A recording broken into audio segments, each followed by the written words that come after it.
تو سب لوگ مسجد الحرام سے باہر کھلی جگہ میں نکلے دعا کرنے کے لیے، سب اپنی اپنی دعائیں کر رہے تھے۔ تو میں تھوڑا باہر ہوا تو اچانک ایک غلام آیا، کالا سیاہ رنگ، 2 رکعتیں نماز پڑھ کے تو ہاتھ پھیلائے تو کہنے لگا اللہ مجھے پتہ ہے یہ جو کچھ بھی ہوا ہے میری نافرمانیوں کی وجہ سے ہوا ہے۔ ناراض ہو گیا نا تو نے بارش روک لی، ناراض ہو گیا نا، ہمیں سبق سکھانا چاہتا ہے نا، یہ کسی اور کی وجہ سے نہیں، یہ صرف میری نافرمانیوں کی وجہ سے۔ اللہ رحم فرما، تیرے بندے تھوڑی سی بھی سختی برداشت کرنے کی طاقت نہیں رکھتے، کمزور ہیں، ڈر جاتے۔ غلام ہے، دعائیں مانگ رہا۔ حضرت عبداللہ ابن مبارک فرماتے ہیں اس نے چہرے پہ ہاتھ پھیرے تو کالی گھٹائیں چھا گئی، بارش ہونے لگی۔ میں اس کے پیچھے گیا، اس کا گھر ڈھونڈ آیا، تعقب کیا، پیچھا کیا، گھر میں نے تلاش کر لی، اور گھر کو تلاش کر کے جب میں واپس آیا تو میں نے حضرت فضیل بن عیاض سے ذکر کیا تو کہنے لگے کسی طریقے سے اسے حاصل کرو۔ فرماتے میں اس کے گھر گیا، اس کے مالک نے مجھے دیکھا تو کہا عبداللہ ابن مبارک میرے گھر، اتنے بڑے ولی، اتنے بڑے درویش، اتنے بڑے محدث۔ میں نے کہا تیرا غلام چاہیے؟ اس نے کئی غلام دکھائے، میں نے کہا نہیں یہ نہیں۔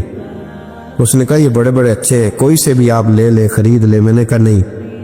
پھر وہ لاغر صاحب، وہ کمزور صاحب، وہ ضعیف سا نکل کر کے آیا۔ میں نے کہا یہ مجھے دے دو، تو کہنے لگا یہ تو بیچارہ بے ضرر سا آدمی ہے، کیا لے کے کریں گے؟ میں نے کہا نہیں مجھے یہی چاہیے۔ میں اس کو ساتھ لے کے چلا تو رستے میں پوچھنے لگا کہ میرے اندر تو کوئی ایسی بات نہیں تھی، مجھے کیوں خریدا؟ آپ مجھ سے کیا خدمت لیں گے؟ تو عبداللہ ابن مبارک فرمانے لگے میں نے کہا کوئی خدمت بھی نہیں لوں گا، میں تو خود تیری خدمت کروں گا، میں تیرا بیاہ کراؤں گا، تیرے لیے مکان بناؤں گا، میں تیری خدمت کروں گا۔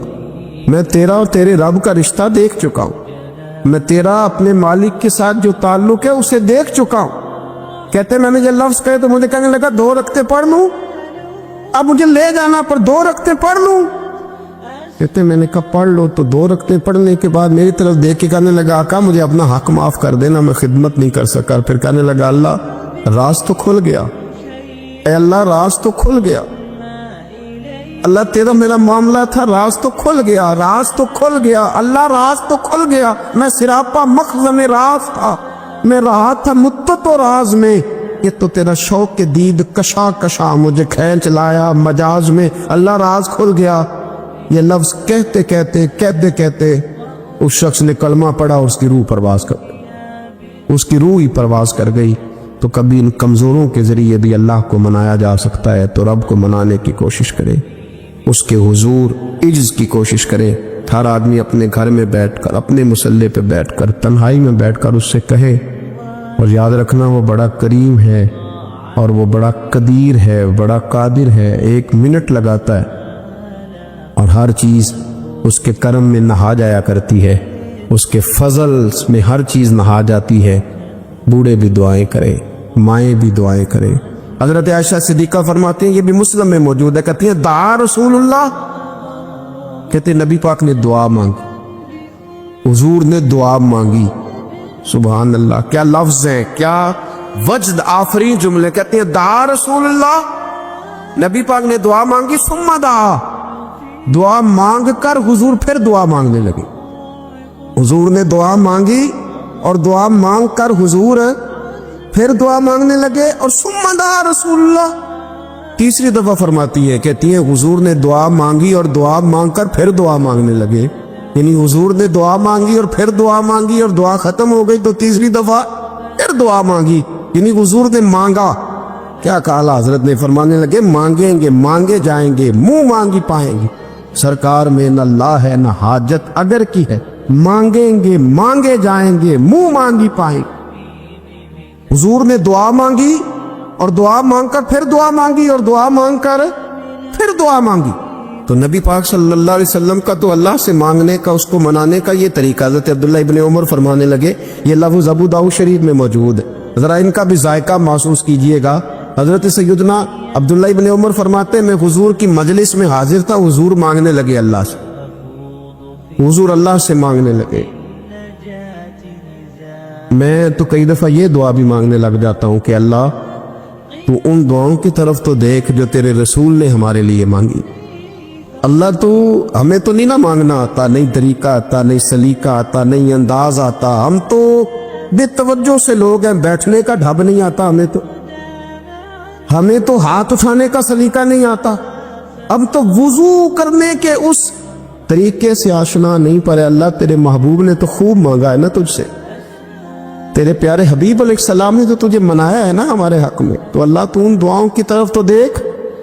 حضرت عبداللہ ابن عمر رضی اللہ تعالیٰ عنہ فرماتے میں حضور کی مجلس مبارکہ میں بیٹھا تھا، ابو داؤد شریف میں موجود ہے، کہتے ہیں حضور دعا مانگ رہے تھے۔ دعا کیا تھی؟ دعا حضور یہ مانگ رہے تھے، رب اغفر لی، یا اللہ ہمیں بخش دے، وتب علی، اللہ ہماری توبہ قبول فرما، انک انت التواب الرحیم، بے شک تو توبہ قبول کرنے والا اور رحم کرنے والا۔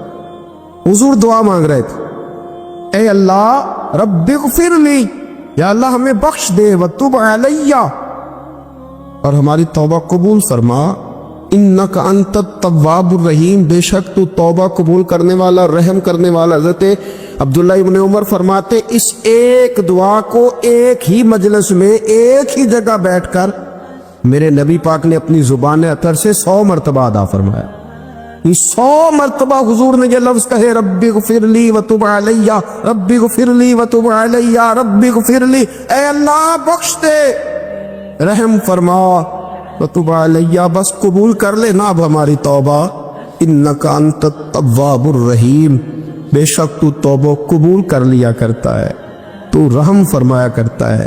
ایک ہی مجلس میں 100 دفعہ حضور نے دعا مانگی، دعا مانگ کے پھر دعا مانگی، اور دعا مانگ کے پھر دعا مانگ، اللہ کو منایا میرے رسول پاک۔ حضور نے ہمیں بتلایا اسے مناؤ، اس کی بارگاہ عالی مرتبت میں جھکو، اور حضور نے خود بھی یہ طریقہ ہمارے سامنے بطور سنت کے چھوڑا، اور پھر نبی پاک صلی اللہ علیہ وسلم نے آگے بڑھ کے ہمیں کچھ اور باتیں بھی ارشاد فرمائی۔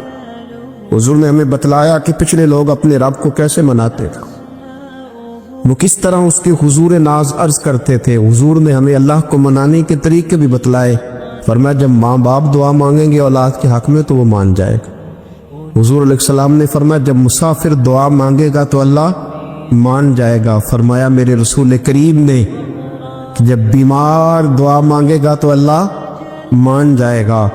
اور سید عالم علیہ السلام فرمانے لگے جب تمہارے ضعیف، کمزور، مجبور لوگ دعا مانگیں گے تو اللہ مان جائے گا۔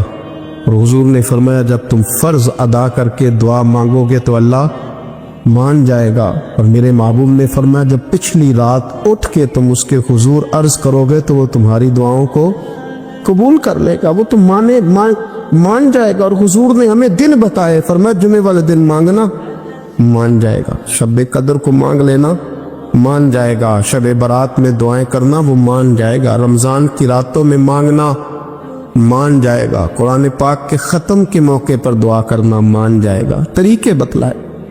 اب یہ ہے کہ ہم نے تو مانگنا تھا نا اس کی بارگاہ، ہم نے تو حاضر ہونا تھا، ہم نے تو جانا تھا، اب ہم نے آگے بڑھنا ہے، اس کے حضور عرض کرنا ہے۔ حضور نے ہمیں بتلایا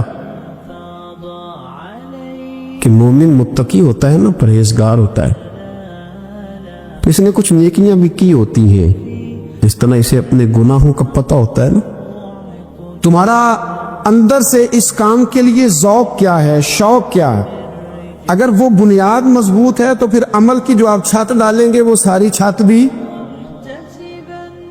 مضبوط ہے۔ لیکن اگر ارادے کچے ہیں، کمزور ہیں، سازشیں ہیں، رنجشیں ہیں، اندر معاملات گڑبڑ ہیں، تو پھر کبھی دیواریں مضبوط ہو سکتی، نیتیں اچھی کرے۔ بڑی سادی مثال، بڑی صاف ستھری، مولا کائنات شیر خدا حضرت علی المرتضیٰ کرم اللہ تعالی وجہ الکریم نا، آپ ایک جگہ جنگ لڑنے کے لیے گئے، جہاد ہو رہا ہے۔ عرب کے جو لوگ ہوتے تھے وہ دشمن کو سزا بڑی سخت دیتے تھے، بعض لوگ مطالبہ بھی کرتے ہیں نا سخت سزا کا۔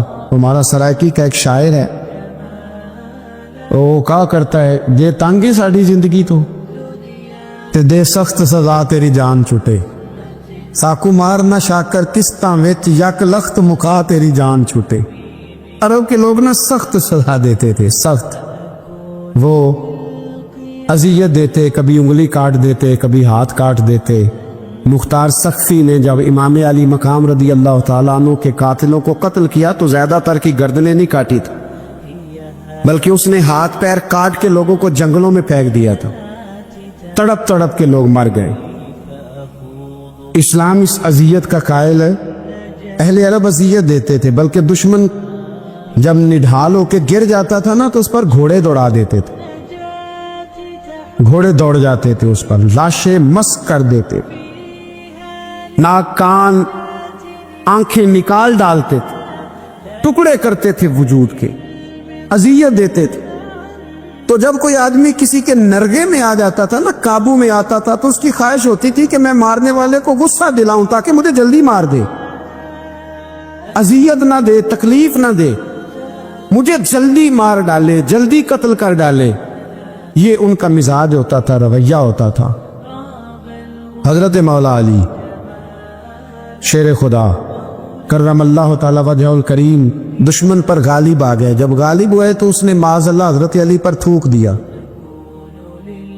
کافر تھا، اس کا ارادہ یہ تھا کہ میں حضرت علی کو غصہ دلاتا ہوں تاکہ یہ مجھے جلدی مار دے، لیکن اسے نہیں پتا تھا یہ علی ہے، اسے نہیں خبر تھی کہ یہ جو خمیر ہے نا، ان کی تربیت مدینے والے محبوب نے فرمائی ہے۔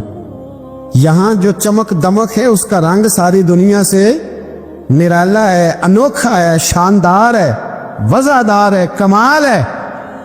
کہا حضرت علی پر معاذ اللہ میں یہ کام کرتا ہوں تاکہ وہ جلدی قتل کر دیں گے، لیکن جب اس نے مولا علی کی طرف یہ نازیبا حرکت کی تو حضرت علی نے تلوار چھوڑ کے پیچھے ہٹ گئے۔ توجہ کرنا، رزلٹ دیکھنا، مولا علی پیچھے ہٹ گئے اور فرمانے لگے جا تو آزاد ہے۔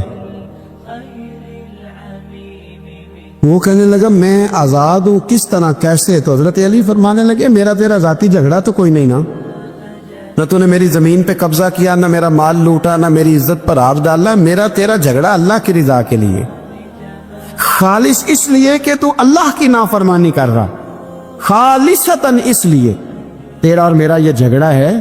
باقی جہاں تک تعلق اس بات کا ہے کہ اب تو نے میری ذات شامل کر دی، اب تو نے مجھے تکلیف دے دی، اب تو نے مجھے اذیت میں مبتلا کر دیا، تو حضرت مولا علی شیر خدا فرمانے لگے اب ذات آ گئی ہے میری بیچ میں، اب میری ذات بیچ میں آ گئی ہے۔ اب اگر میں تجھے قتل کروں گا تو لگے گا میں نے اپنے ذاتی غصے میں قتل کیا ہے، لہٰذا اب معاملہ یہ ہے کہ میں تجھے آزاد کرتا ہوں، اب تو چھٹی کر سکتا ہے، جا سکتا ہے، دوبارہ کبھی میرے ہاتھ آئے گی تو دیکھی جائے گی۔ مولا کائنات نے اسے چھوڑ دیا، لیکن وہ حضرت علی کا غلام بن گیا، وہ غلام بن گیا۔ کہنے لگا علی اب سمجھ آئی ہے کہ دین کتنا شاندار ہے، دین کتنا اعلیٰ ہے، دین کی قدریں کتنی پاکیزہ اور کتنی حسین ہے اور کتنا منور ہے محبوب کریم کا دین، آپ مجھے کلمہ ہی پڑھا دیں۔ گویا جو بندہ تلوار سے فتح نہ ہو سکا وہ مولا علی کے خلوص سے فتح ہو گیا، حضرت علی کے خلوص سے، للہیت سے، اللہ کے ساتھ جو ان کا رشتہ تھا اس رشتے کی برکت سے وہ آدمی فتح ہو گیا۔ میرے بھائی، ہمارے معاملات کے اندر للہیت ختم ہوتی جا رہی ہے، خلوص نہیں رہا، کرامتیں ہیں، کہانیاں ہیں، داستانیں ہیں، الزامات ہیں، جھوٹ ہے، فریب ہے، فراڈ ہے، بڑا کچھ ہے۔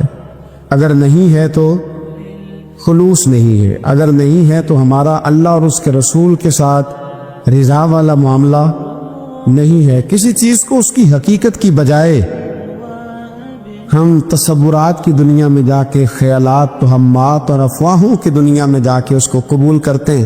یاد رکھو، جن لوگوں کی زندگیاں اللہ کی رضا کے لیے تھیں وہ لوگ بڑے اچھے تھے، بڑے خوش بخت تھے، بڑے خوش نصیب تھے۔ انہیں بدر کے میدان میں گردنیں کٹانے میں بھی بڑا ہی مزہ آیا تھا انہیں۔ آپ دیکھیں نا، احد کے میدان میں جانے دینے میں بھی انہیں بڑا مزہ آیا۔ جب آدمی میں خلوص ہوتا ہے تو اس کے لیے جان قربان کرنا بھی آسان ہو جاتا ہے، لیکن جب خلوص نہیں ہوتا پھر گفتگو ہوتی ہے، پھر باتیں ہوتی ہیں، پھر داستانیں ہوتی ہیں، پھر کہانیاں ہوتی ہیں، پھر لب و لہجہ ہوتا ہے، پھر منصوبہ سازی ہوتی ہے، پھر ہیلے بہانے، پھر سورے کبرے جوڑ کے لوگ کہانیاں اور داستانیں بناتے ہیں۔ خلوص اور للہیت کے ساتھ اللہ کی بارگاہ میں جھکے، عبادتوں کا، ریاضتوں کا، تلاوتوں کا جتنا اللہ ہمیں موقع دیتا ہے اس میں خلوص شامل کرنے کی کوشش کریں، للہیت شامل کرنے کی کوشش کریں، اللہ کی رضا شامل کرنے کی کوشش کریں۔ میرے نبی رحمت صلی اللہ تعالی علیہ وسلم نا حضرت معاذ ابن جبل کو جب یمن کے لیے روانہ کرنے لگے تو رسول پاک علیہ السلام نے بڑی نصیحتیں فرمائیں۔ ان نصیحتوں میں درد بڑا تھا، کیوں؟ اس لیے کہ حضور نے انہیں بتلایا تھا کہ جب تم واپس آؤ گے تو میری تمہاری ملاقات نہیں ہوگی، تم میری قبر سے گزرو گے۔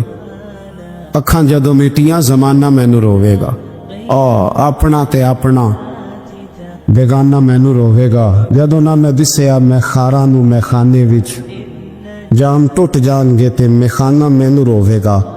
کئی لک لک رون گے تے کئی بک بک رون، گلیاں دا ایانا تے سیانا مینوں روے گا۔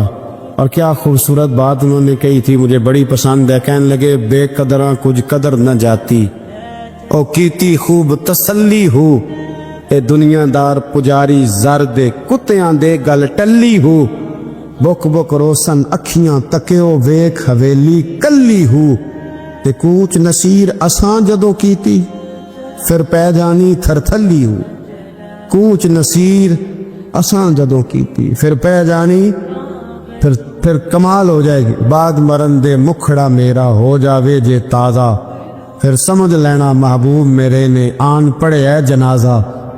حضرت معاذ ابن جبل رضی اللہ تعالیٰ عنہ سے حضور نے فرمایا، معاذ جب تم واپس گزرو گے نا تو میری قبر کے پاس سے گزرو گے، ملاقات نہیں ہوگی۔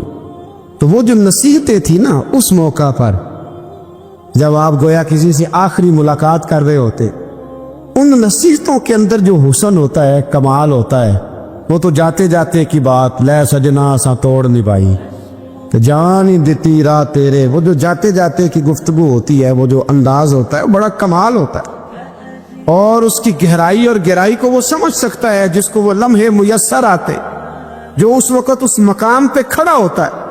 حضرت معاذ ابن جبل رضی اللہ تعالیٰ عنہ تڑپ کے روئے، کہا حضور کیا فرما رہے ہیں؟ حضور کوئی خاص نصیحت تو نبی پاک نے بڑا کچھ فرمایا، ایک جملہ حضور نے یہ کہا، معاذ عمل جتنا بھی کرنا خلوص کے ساتھ کرنا۔ اور محبوب نے فرمایا تیرا خلوص کے ساتھ کیا ہوا تھوڑا عمل بھی رب کی بارگاہ میں زیادہ بنا کے تیرے لیے ذریعہ نجات بن جائے گا۔ جتنا بھی کرنا خلوص کے ساتھ کرنا، بولیے خلوص کے ساتھ کرنا، للہیت کے ساتھ کرنا، اس کے اندر کوئی کمزوری نہ آنے پائے، للہیت کے ساتھ، خلوص کے ساتھ، رواداری کے ساتھ، پیار کے ساتھ کرنا۔ میرے بھائیوں، یہ سمجھنے کا مقام ہوتا ہے کہ جب ہم اللہ اور اس کے رسول صلی اللہ علیہ وسلم کی رضا کے لیے کوئی عمل کرتے ہیں تو اس کا بھی ہمارے دل کو پتہ ہوتا ہے، اور جب اندر ریاکاریاں ہوتی ہیں تو ہمارے دل کو اس کا بھی پتہ ہوتا ہے۔ ہمیں دونوں باتوں کی خبر اب ہمیں خود سوچنا ہے، ہمیں خود فکر کرنی ہے، غور کرنا ہے کہ ہمارا انداز۔ ایک بزرگ تھے امام غزالی نے لکھا ہے، انہوں نے 7 سال پورے پانچوں نمازیں جماعت کے ساتھ پڑھی اور پہلی صف میں تکبیر اولیٰ کے ساتھ پڑھی۔ 7 دن نہیں پوری پڑھی جاتی پانچوں نمازیں پہلی صف میں پہلی تکبیر کے ساتھ۔ 7 پہلی صف میں تکبیر اولیٰ کہتے ہیں، امام نے اللہ اکبر کہا پہلی تکبیر میں تو ہم نے بھی ساتھ ہی اللہ، پہلی صف میں 7 سال تک پانچوں نمازیں تکبیر اولیٰ سے، بہت بڑا کارنامہ ہے، بہت بڑی بات ہے۔ مطلب بندہ یہاں سے اٹھ کے آتے، وضو کرتے، کوئی معاملہ آ گیا، کوئی مطلب اس کو حاجت ہو گئی استنجا وضو کی، تو وہ ٹائم نکل جاتا ہے، کئی دفعہ ایسے ہوتا ہے۔ 7 سال پورے نماز پڑھی، تو کہتے ہیں 7 سال کے بعد نا ایک دن 8واں سال لگا ہوا تھا، تو بزرگ فرماتے ہیں میں ذرا لیٹ ہو گیا، تکبیر اولیٰ تو مل گئی پر پہلی صف نہ ملی، تیسری صف میں جگہ ملی۔ بزرگوں کے تقوی دیکھیے گا، فرماتے تیسری صف میں نے نماز پڑھی تو میرے دل کے اندر خیال آیا، یار لوگ کیا سوچیں گے کہ اتنا اچھا اس کا ریکارڈ تھا، پہلی صف میں یہ نماز پڑھتا تھا تو آج تیسری صف میں لوگ کیا سوچیں گے۔ فرماتے ہیں جب یہ لفظ زبان پہ آیا تو میرا ضمیر بول پڑا،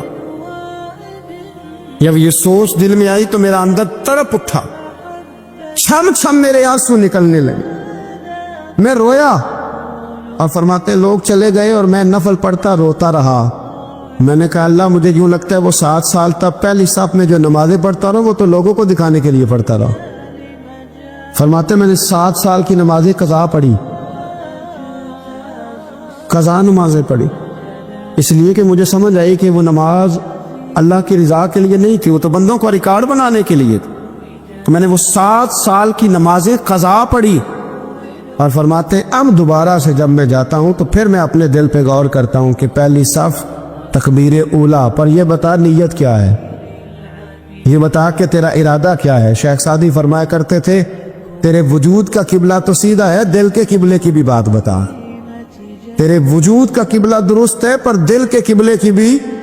ہاں خودی کا سر نہاں لا الہ الا اللہ, خودی کا تیگ فساں لا الہ, یہ دور اپنے ابراہیم کی تلاش میں ہے.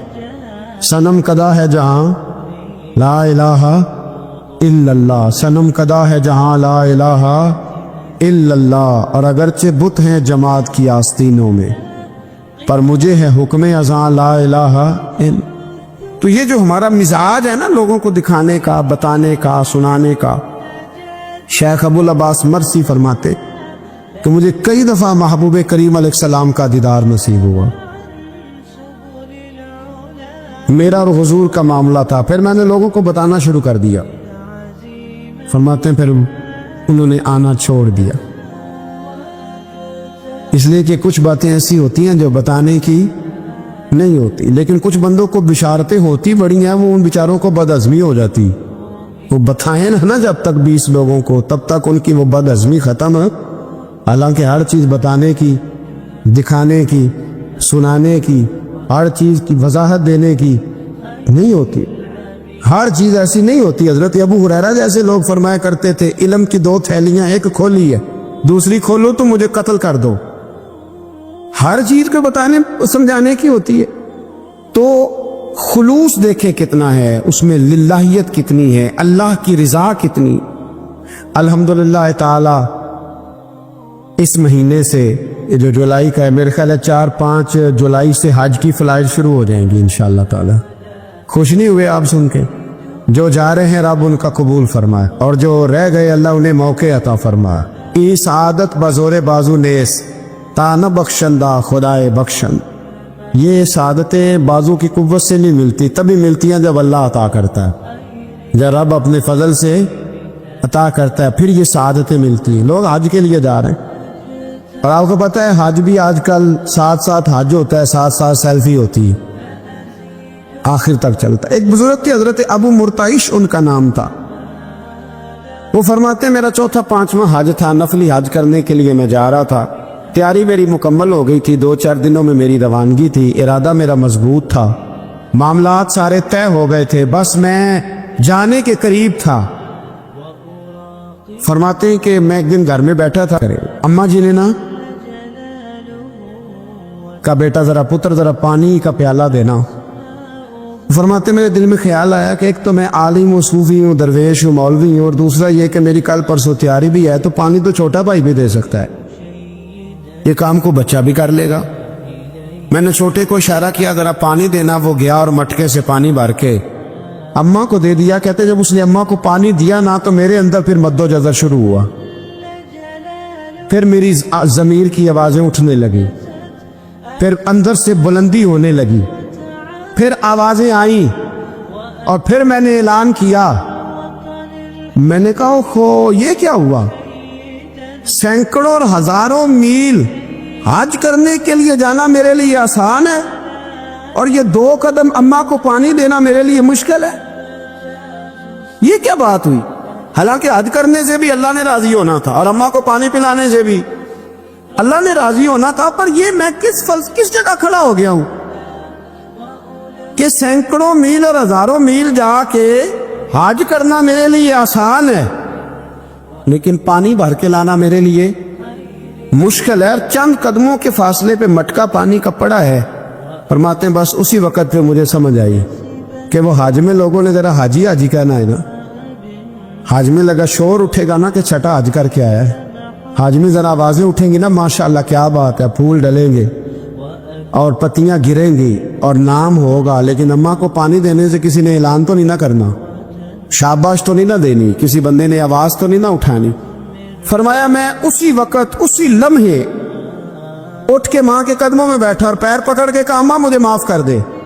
اماں کہنے لگی بیٹے کیا ہوا؟ میں نے کہا اماں مجھے سمجھ آ گئی، آج میرا نفلی ہے، میں اس سال نہیں جاؤں گا، اگلے سال جاؤں گا، اب یہ پورا سال میں تیری نوکری کروں گا، میں تیری خدمت کروں گا، تیرے پیر دباؤں گا، تیرے لیے کھانا لاؤں گا، میں تیری ڈیوٹی کروں گا، اس لیے کہ مجھے سمجھ آئی ہے کہ نیکی